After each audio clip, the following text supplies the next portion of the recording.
Bismillahirrahmanirrahim. Alhamdulillahi rabbil alamin.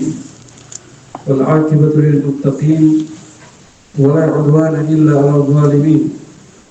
Asyhadu an la ilaha illallah wahdahu la syarika lah, ilahul awwalin wal akhirin. Wa asyhadu anna Muhammadan abduhu wa rasuluhu as-sadiqul amin. Sallallahu alaihi wa ala alihi wa ashabihi wa man tabi'ahum bi ihsanin ila yaumiddin. Amma ba'd. Baik, akan memulai pelajaran kita di dalam mengkaji kitab Nakhwatul Fikr fi Mustalahi Ahli al-Athar karya Ahmad bin Ali bin Hajar Al-Asqalani rahimahullahu ta'ala. Nah, mempelajari ilmu mustalah adalah merupakan perkara yang sangat penting, karena hadis-hadis Nabi sallallahu alaihi wasallam yang dikumpulkan oleh para ulama di dalam kitab-kitab mereka itu tidak akan mungkin dipahami dengan baik dan benar kecuali dengan mempelajari ilmu mustalah, istilah-istilah yang dipakai oleh para ulama dalam buku-buku mereka tersebut. Kalau tidak dipelajari, bisa saja kita salah paham terhadap apa yang mereka maksudkan di dalam buku-buku mereka. Nah, dan di antara faedah yang sangat besar dari mempelajari ilmu mustalah adalah kita dapat membedakan mana hadis yang sahih dan mana hadis yang dhaif. Kita bisa membedakan antara hadis yang sahih dan hadis yang dhaif atau maudhu', hadis yang palsu. Nah, dengan sendirinya, maksudnya tanpa perantara orang lain, kita bisa membedakan mana hadis yang sahih dan mana yang dhaif. Ya. Kalaupun kita tidak bisa mensahihkan hadis dan mendhaifkan hadis, tapi paling tidak kita mengerti metode para ulama di dalam hal tersebut dan mengerti istilah-istilah yang digunakan para ulama di dalam buku-buku mereka. Bahkan hal ini tidak terbatas pada ilmu hadis saja, karena kadang sebagian ulama menggunakan istilah mustalah dia pakai di buku-buku tafsir misalnya, dia pakai di buku-buku fikih. Jadi istilah dalam mustalah dalam hadis dipakai dalam ilmu tafsir, dipakai dalam ilmu fikih. Bahayanya kalau kita tidak belajar ilmu mustalah, ketika kita baca buku tafsir, kita baca buku fikih, digunakan di sana istilahnya ahli hadis, kita tidak paham. Jadi bahaya. Kadang kita salah paham. Kita kira kalimat yang mereka gunakan adalah sesuai dengan makna bahasa, padahal tidak. Istilah yang mereka gunakan adalah sesuai makna istilah yang mereka maksudkan, bukan secara bahasa. Sehingga ini menjadi sebab seseorang itu keliru di dalam memahami. Keliru dalam memahami ucapan-ucapan para ulama. Nah, dan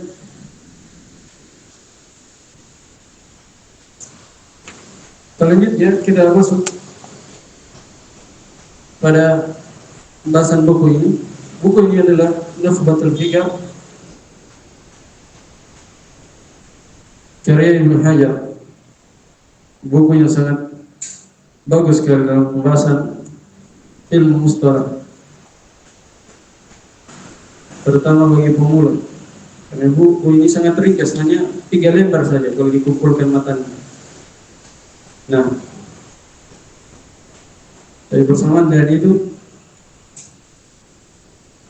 istilah-istilah yang disebutkan sudah mengambil banyak istilah-istilah hadis yang sangat penting, memuat banyak istilah hadis yang sangat penting. Walaupun ukuran buku ini sangat kecil, tapi apa yang dia muat sangatlah banyak. Nah, dan faedah di dalamnya sangat banyak pula. Buku yang dipuji banyak ulama, dijadikan rujukan semenjak ditulis sampai sekarang, disyarah dari semenjak zaman beliau sampai zaman sekarang, terus menerus disyarah oleh para ulama. Nah, kita masuk membahas buku atau kitab Nukhbatul Fikr fi Mustalahi Ahli Al-Athar. Baik, apa itu nukhbah? Apa itu al-fikr? Nukhbah secara bahasa bermakna al-mukhtar, bermakna pilihan, sesuatu yang dipilih, yang disaring. Sementara al-fikr secara bahasa dia adalah imalu al-khatir fi syai', mengamalkan pikiran, maksudnya memikirkan sesuatu. Itu mana al-fikr. Dia jamak dari fikr atau fikr. Jamak dari fikr, bermakna pemikiran.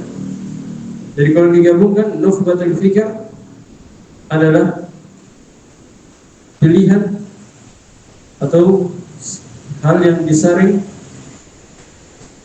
dalam ilmu mustalah, pilihan pemikiran yang disaring dalam ilmu mustalah al-hadis. Nah, sementara ucapan beliau fi mustalah ahli al-athar, mustalah ahli al-athar. Apa makna mustalah? Mustalah secara bahasa adalah al-urf al-khas, istilah. Apa itu istilah? Secara bahasa istilah atau mustalah adalah al-urf al-khas, urf kebiasaan yang khusus, yaitu tawafuku ahli kulli fannin ala istimali al-fadil maksusah ala ma'ani maksusah. Apa makna urf al-khas?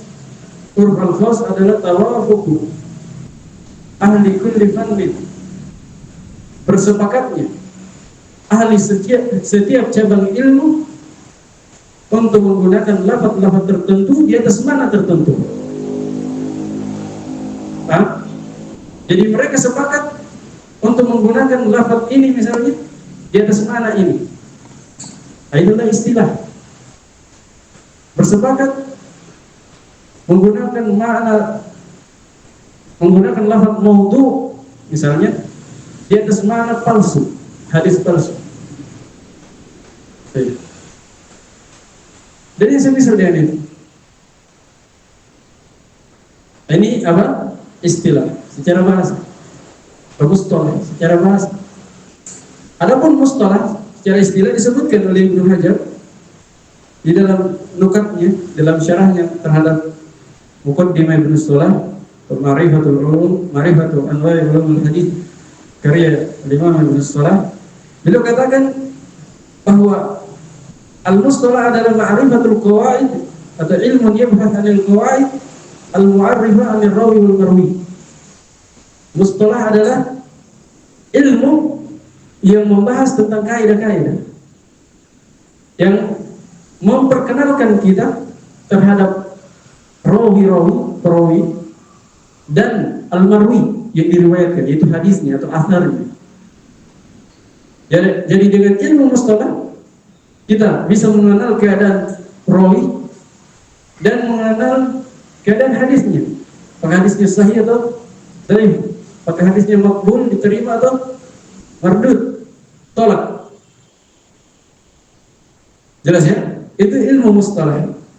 Adapun ahli al-athar yang belum maksudkan di sini adalah ahli hadis, yaitu muhadditsin. Ya. Jadi kalau kita gabungkan judulnya, maka maknanya adalah pilihan-pilihan pemikiran dari istilahnya muhadditsin, istilahnya ahli hadis. Nah, ahli hadis penggunaannya oleh para ulama ada dua. Kadang ahli hadis dimaksudkan adalah muhadditsin, orang-orang yang menyibukkan diri dengan periwayatan hadis. Kadang ahli hadis bermakna ahli sunnah wal jamaah. Ya. Ahli hadis maksudnya ahli sunnah wal jamaah, bermadhab ahli sunnah dalam akidah. Jadi ahli hadis penggunaannya berapa? Dua. Ahli hadis bermakna orang-orang yang menyibukkan diri dengan hadis. Atau yang kedua, ahli hadis bermakna ahli sunnah. Maka karena itu nama lain dari ahli sunnah apa? Ahli hadis, ahli al-athar, ahli at-taifah al-mansur, al-firqah an-najiyah. Dan semisal dari ini. Nah, salah satu nama ahli sunnah adalah ahli hadis. Jelas ya? Tapi yang boleh inginkan dengan ahli hadis di sini adalah ahli muhadditsin, orang-orang yang menyibukkan diri dengan periwayatan hadis. Apakah setiap muhaddits dia ahli sunnah dalam akidah? Jawabannya belum tentu. Tidak semua ahli hadis muhadditsin adalah ahli sunnah dalam akidah. Ada yang ahli bidah.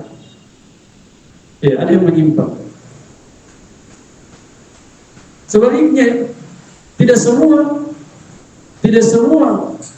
ahli hadis yang bermakna ahli sunnah adalah muhadditsin. Karena ada ahli sunnah, ahli hadis yang dia muhadditsin, dan ada fuqaha, ahli fiqh. Jelas ya? Jadi tidak semua muhaddits adalah ahli sunnah, dan tidak semua ahli hadis yang bermakna ahli sunnah adalah muhaddits. Nah, sekali lagi yang beliau inginkan di sini, ahli al-athar adalah ahli hadis, dan ahli hadis adalah muhadditsin. Yang beliau inginkan adalah muhadditsin. Baik. Jadi yang kita pelajari ini adalah istilah-istilahnya ulama al-muhadditsin yang menyebutkan diri dengan periwayatan hadis. Ya, menyebutkan diri dengan pelajari hadis, cari guru untuk mengajar mereka hadis-hadis Nabi, kemudian mereka juga ajari pada murid-muridnya, yang dinamakan dengan at-tahammul wal ada. Tahammul artinya berguru, cari hadis. Al-ada mengajarkannya pada murid-murid, dan mereka menyebutkan diri tentang bahas ini hadis sahih atau dhaif. Itulah muhadditsin. Nah, kemudian kata beliau, alhamdulillahilladzi lam yazal aliman qadira. Sebenarnya buku ini juga ada sebagian nuskah, sebagian naskah ada Bismillahirrahmanirrahim, tapi di buku saya ini tidak ada. Tapi Bismillahirrahmanirrahim sudah sering kita bahas. Ada berapa pembahasan? 5 pembahasan dalam pembahasan tadi juga sudah kita singgung, yaitu pembahasan tentang apa? Kenapa para ulama memulai buku-buku mereka dan Bismillahirrahmanirrahim. Kedua, sunnah-sunnah dalam memulai pembicaraan. Ketiga adalah apa? I'rab Bismillahirrahmanirrahim. Keempat, makna Bismillahirrahmanirrahim. Kelima, pembahasan apakah Bismillahirrahmanirrahim termasuk dari ayat Al-Quran atau tidak. Jadi 5 sudah sering kita bahas di tempat yang lain. Oke. Dan saya nasihatkan pada ikhwan termasuk apalagi ikhwan sekitar sini, ya, untuk Kalau ada waktunya, jangan hadir saja di tempat yayasannya atau masjid yang dia urus. Ya, sebagian itu hanya akan hadir di talim di masjidnya saja, atau di yayasannya saja, atau di rumah belajarnya saja. Padahal saling berdekatan. Ya, menunjukkan semangat terhadap ilmu itu kurang. Nah, semangat terhadap ilmu itu kurang. Dan dikhawatirkan seperti yang dikatakan oleh guru kami Ustaz Khidir, bahwa dakwah itu jangan sampai hanya untuk membesarkan nama yayasan atau nama rumah belajarnya, atau nama pondoknya, nama masjidnya, ya bukan ikhlas karena Allah Subhanahu wa taala. Ya. Jadi kalau dekat ada waktu, ya hendaknya hadir. Nah, apalagi sekarang banyak kemudahan didatangi di tempat-tempatnya. Kalau zaman dulu para ulama rihlah, ya menempuh, mengarungi padang pasir yang berkilometer, ribuan kilometer untuk mendapatkan satu hadis.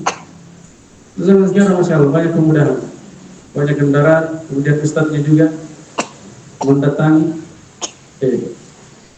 Karena itu hendaknya apa? Semangat dalam menuntut ilmu. Apalagi cuma 5 menit, 10 menit, atau paling tidak 30 menit. Ya, jangan hanya di yayasannya saja. Nah, sampai mana tadi kita masuk? Alhamdulillahilladzi lam yazal aliman qadira. Kata beliau, Alhamdulillahilladzi lam yazal aliman qadira. Wa sallallahu ala sayyidina Muhammadin alladzi arsalahu ila an-nasi basyiran wa nadhira. Wa ala ali Muhammadin wa sahbihi wa sallam tasliman katsira. Nah, ini mukaddimah beliau. Mukaddimah yang bersajak dengan huruf ra terakhirnya. Alhamdulillahilladzi lam yazal aliman qadira. Segala puji hanya milik Allah Subhanahu wa taala yang terus menerus aliman, berilmu, qadira, maha mampu. Kemudian salawat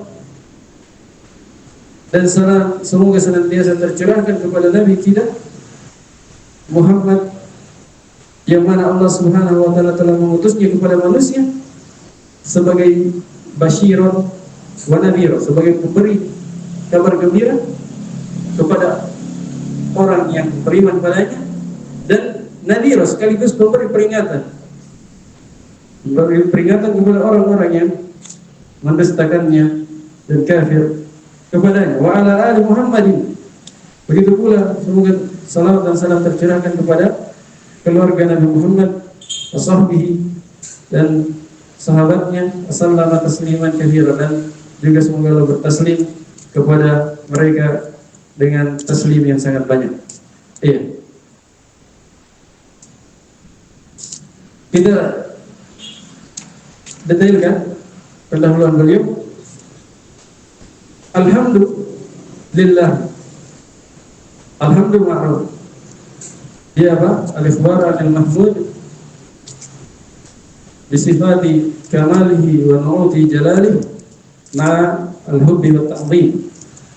Mengabarkan tentang al-mahmud, yaitu Allah Subhanahu wa taala, dengan sifat-sifatnya yang sempurna, begitu pula nama-namanya yang sangat indah, dengan penuh kecintaan dan pembesaran terhadap. Jadi alhamdulillah itu harus disertai cinta dan pengagungan. Pujian yang disertai cinta dan pengagungan. Kalau pujian biasa saja itu namanya al-madah, bukan alhamdulillah, al-madah. Nah, kalau pujiannya berulang namanya apa? Astana. Kalau pujiannya berulang kali banyak, namanya tamjid. At-tamjid. Sebagaimana Nabi Allah Subhanahu wa taala berfirman dalam hadis qudsi, "Wasaltu sholata baini wa baina 'abdi nisfain." Walil abdi ma sa'al, nisfun li wa nisfun lil abdi wa lil abdi ma sa'al. Wa idza qala abdi alhamdulillahi rabbil alamin, qala Allah hamidani abdi. Wa idza qala Allah wa idza qala al abdu arrahmanir rahim, qala Allah athna alayya abdi. Wa idza qala al abdu maliki yaumiddin, qala Allah majjadani abdi.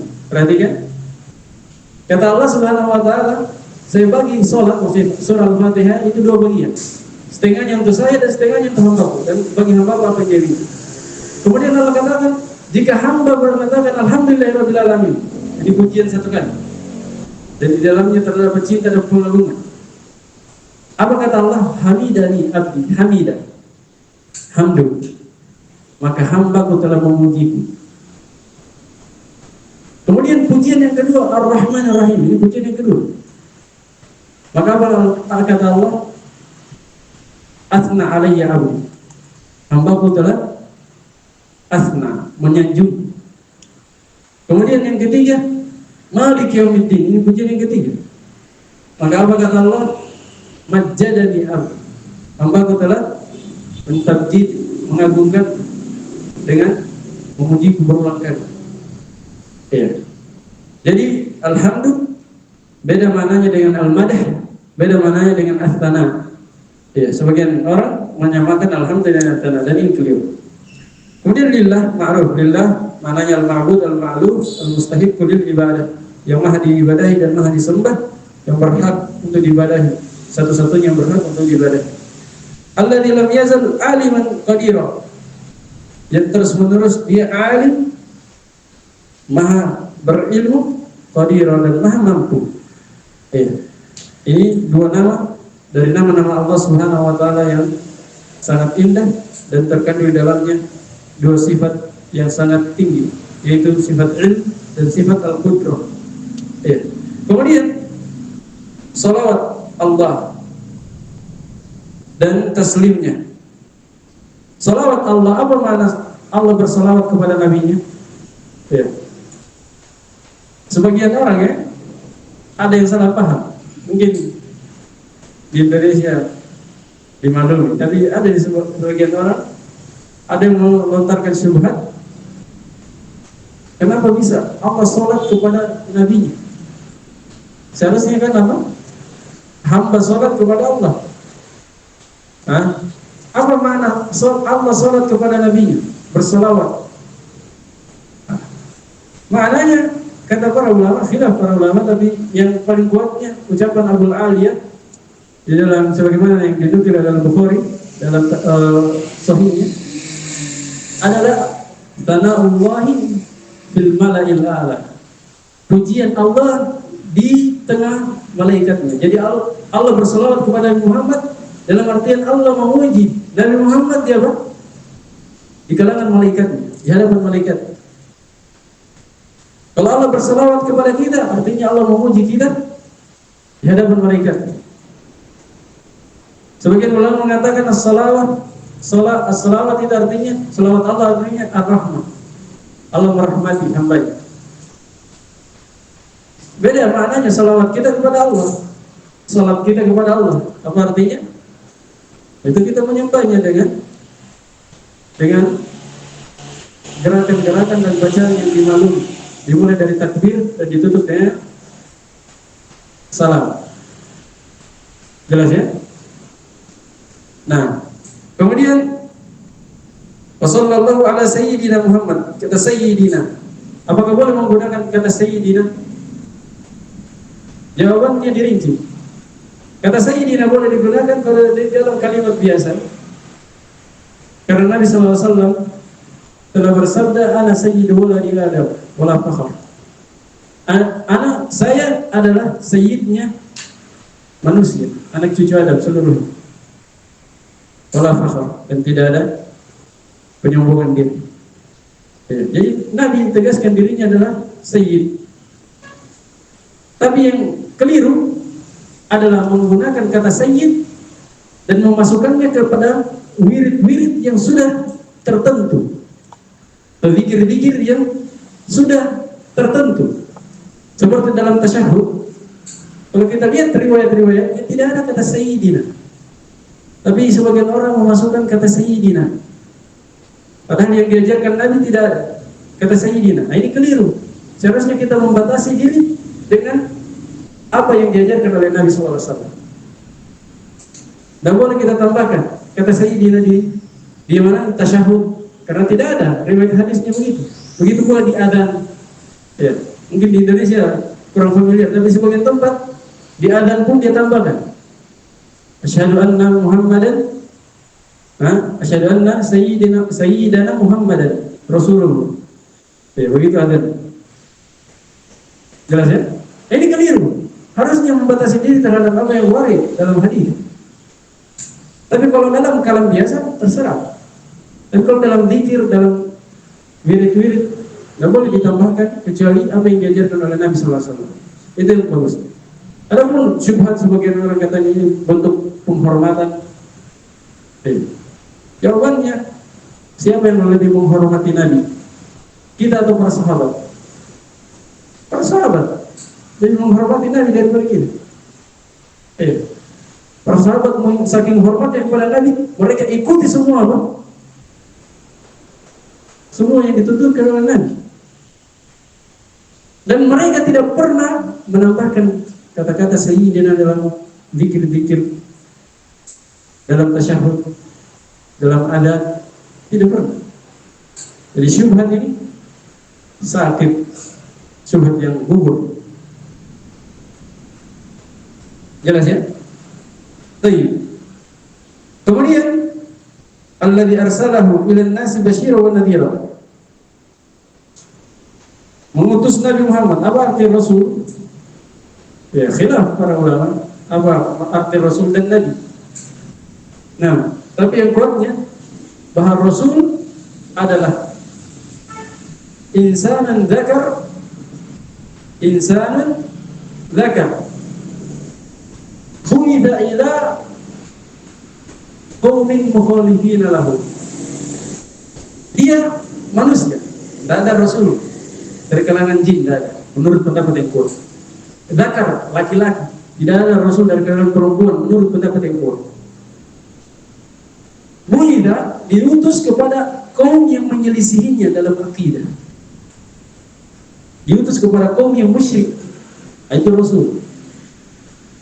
Kalau Nabi insanun dzakar bu'itha ila qaumin muwafiqina lahu. Dia manusia laki-laki dan diutus kepada kaum yang bersepakat dengannya dalam akidah. Jadi diutus kepada kaum muslimin.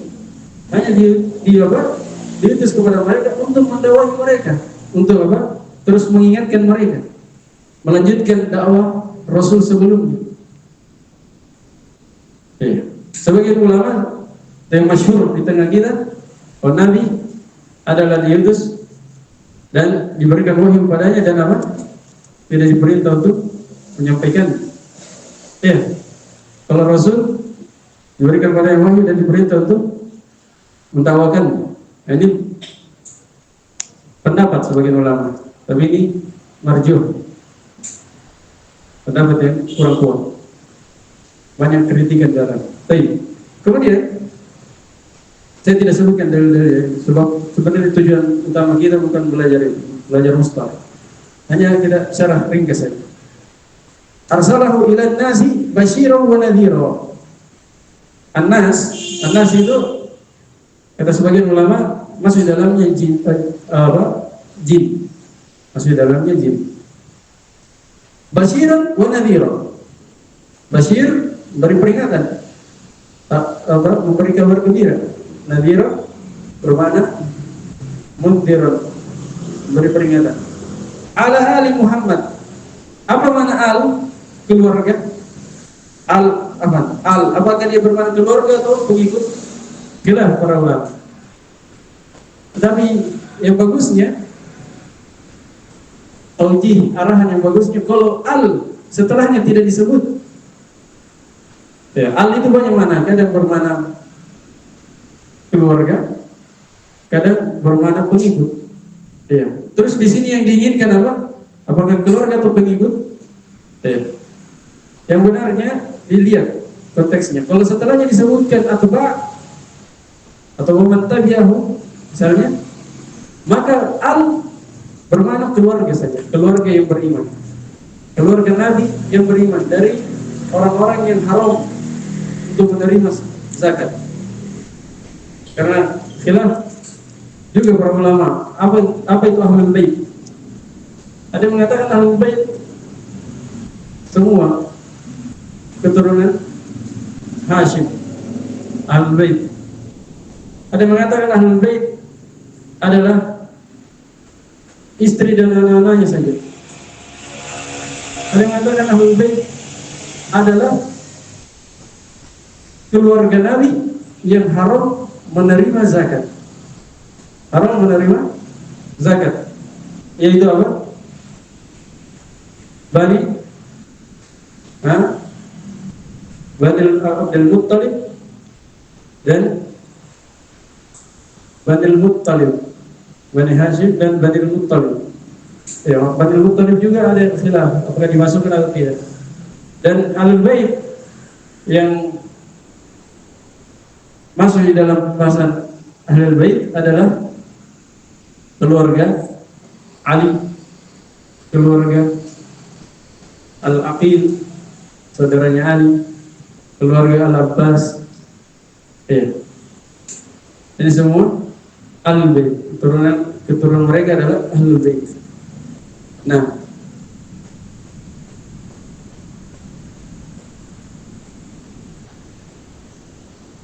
jelasnya namun keluarga-keluarga yang lain seperti keluarga Hamzah, ya, lahirnya malam dia punah, maksudnya tidak berlanjut.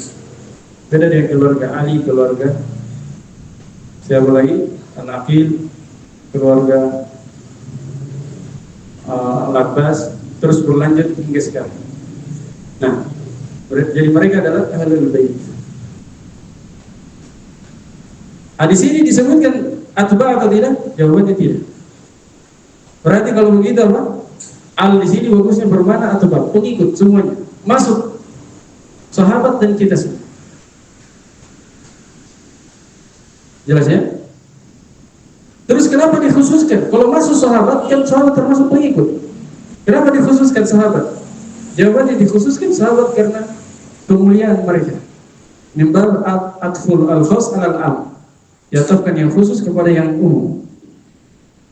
Dan disebutkan pengikut dulu semuanya, setelah dikhususkan sahabat karena mereka adalah orang-orang yang mulia dan didoakan dengan doa yang khusus. Nah, wasallama tasliman katsira. Ya. Ini bagus. Beliau kumpulkan antara salawat dan salam. Sebagian orang membatasi diri dengan salawat saja. Dan ini kurang bagus.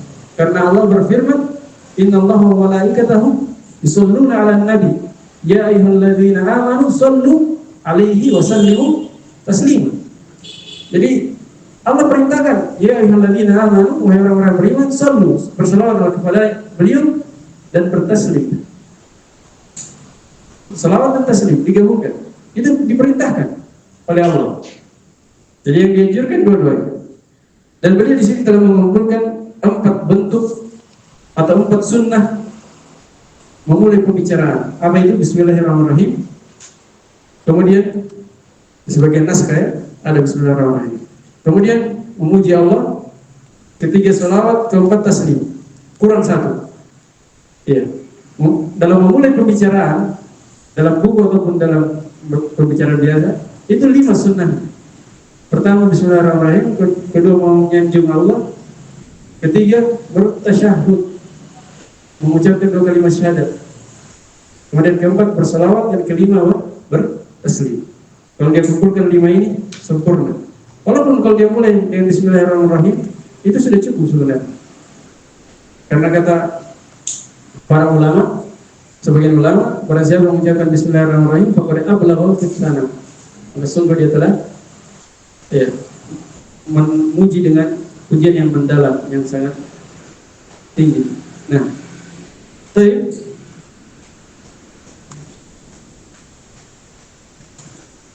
Ya.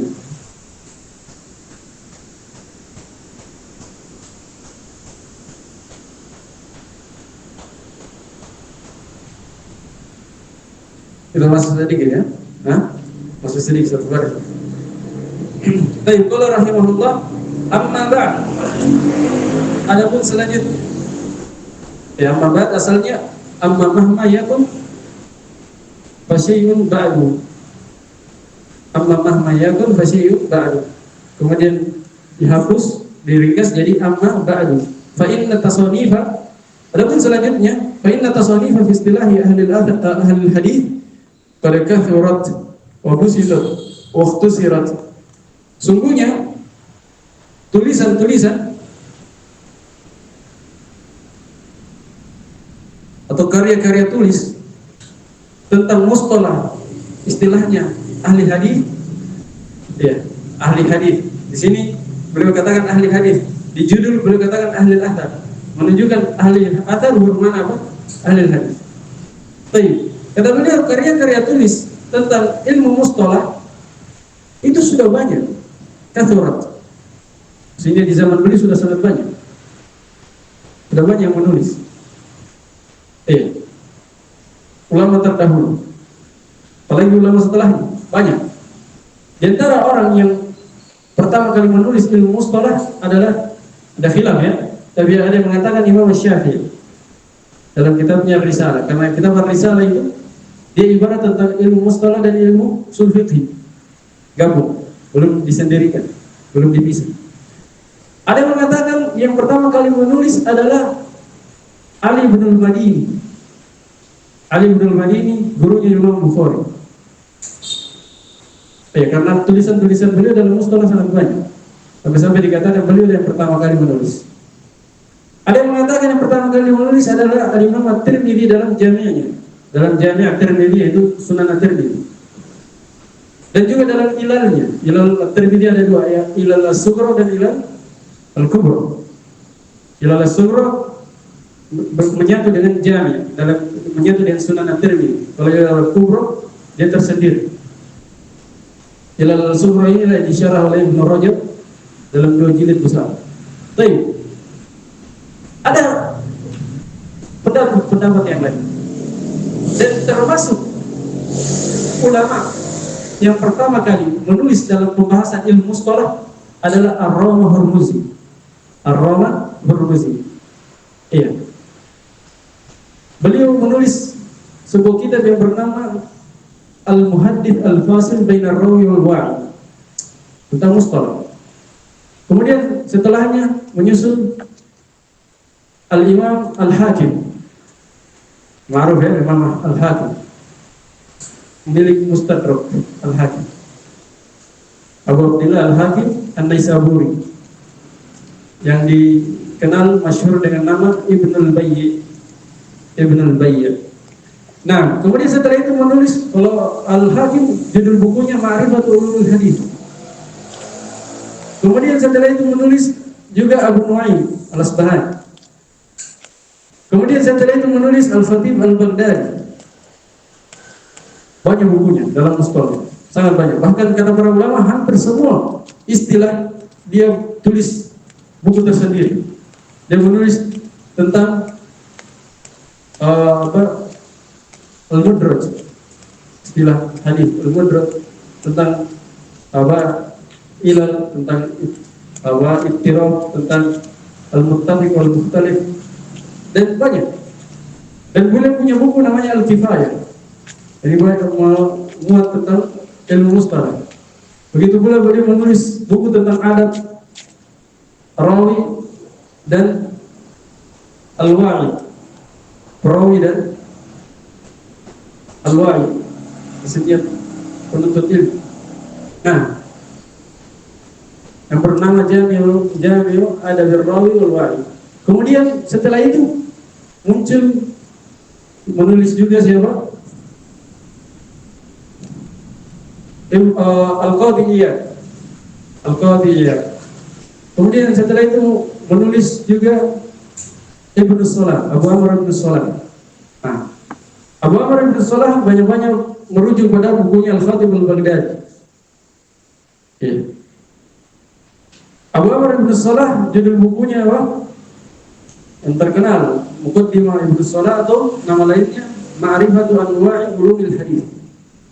Buku inilah orang-orang yang datang setelahnya itu semuanya merujuk kepada bukunya Ibnu Salah. Sangat banyak para ulama yang berkhidmat pada buku ini. Ada yang mensyarahnya, seperti Ibnu Hajar mensyarahnya, dan banyak ulama lain mensyarahnya. Ibnu Hajar mensyarahnya dengan nama An-Nukat. Kemudian ada yang mau ringkasnya, seperti Ibnu Katsir dalam bukunya Ikhtisar Ulumul Hadis, yang lebih dikenal dengan Al-Ba'ith Al-Hadis. Kemudian ada yang membuatkannya manzumah syair, seperti Al-Iraqi yang kita kenal dengan Al-Fiyah Al-Iraqi, begitu pula Suyuti. Dan ada yang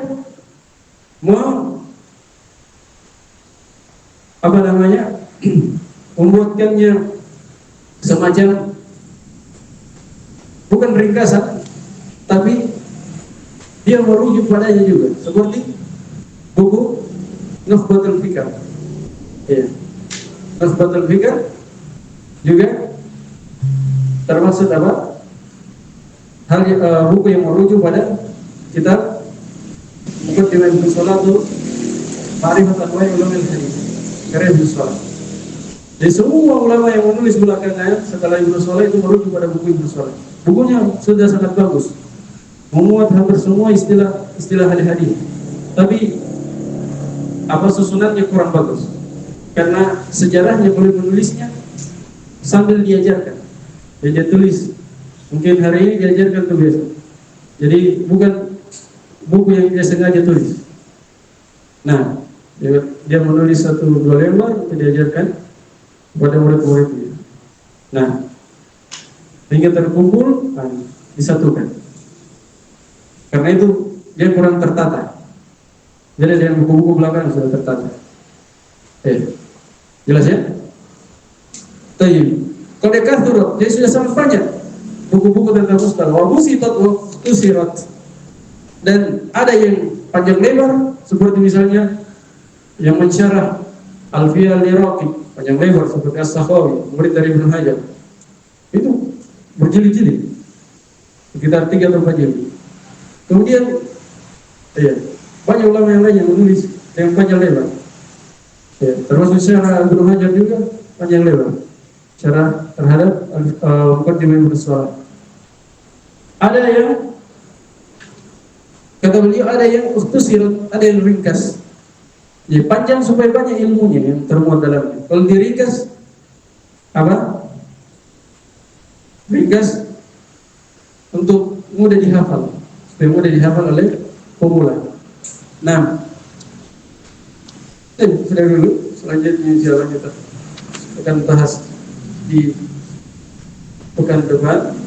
Semoga Allah mudahkan. Hari ini cukup dulu sebagai permulaan. Subhanakallahumma wa bihamdika asyhadu an la ilaha illa anta astaghfiruka wa atubu ilaik.